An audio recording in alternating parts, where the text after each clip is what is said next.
up, everyone? Jay Bernard here. Hey, there's been something that's been on my mind for the last week or so, and I have to get it off my chest. It's going to be a bit of a controversial topic because I'm going to talk today about why HR is not set up to recruit talent. Now, some of you are probably thinking, oh, here comes the third-party recruiters bashing session on HR. It's not going to be that. I love HR. Matter of fact, my best clients are vice presidents and directors of HR that truly understand the value of what a third-party headhunter can do. So this isn't going to be a bashing session. This is going to be me kind of explaining why HR is not that great of a recruiter.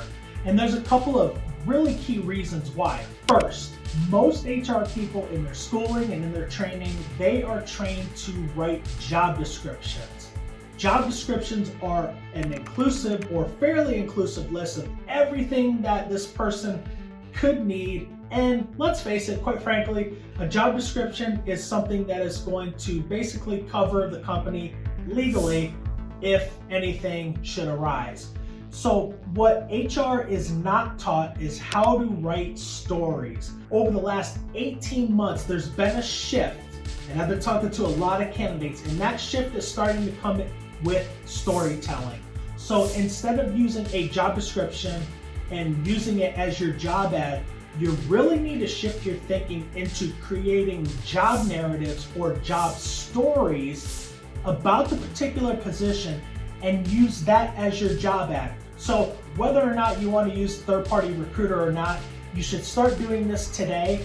And really what you should do is take that off the plate of HR and have your marketing department, along with HR, create a compelling job story that is going to get people excited about the job. And the other thing that you should do is consider a copywriter to actually write the compelling copy for that job narrative that you're going to use as a job ad. I mean, if you're spending a couple of hundred or thousands of dollars on your job ads, don't you think you should have someone write it in a compelling fashion?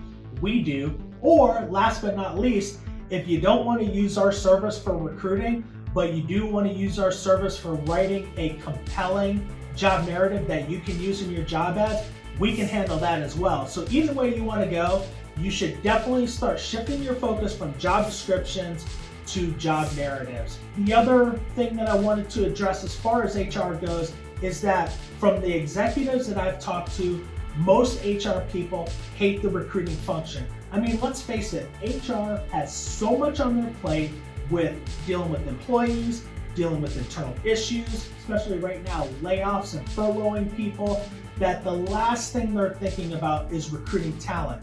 And when they have to be the one that goes out and recruits talent for positions, they hate it.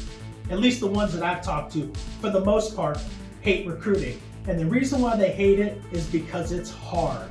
Most HR teams are going to do nothing but post a job online and hope the methodical unicorn candidate comes in. That's what we call post and pray. It doesn't work. Because when you are only going after the active job market, you are only getting access to 18% of the market. That's not my number.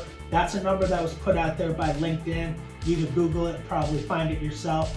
Posting and praying is not a recruiting strategy. It's just a way for you to get a pool of candidates, oftentimes average candidates, who aren't going to move the needle a whole lot for the opportunity that you have. The other thing that I wanted to mention here is that you have to really kind of put yourself in HR shoes. You're asking them to recruit talent. They're putting the job ad out there. They've got all of these hundreds of other things to do on their day-to-day.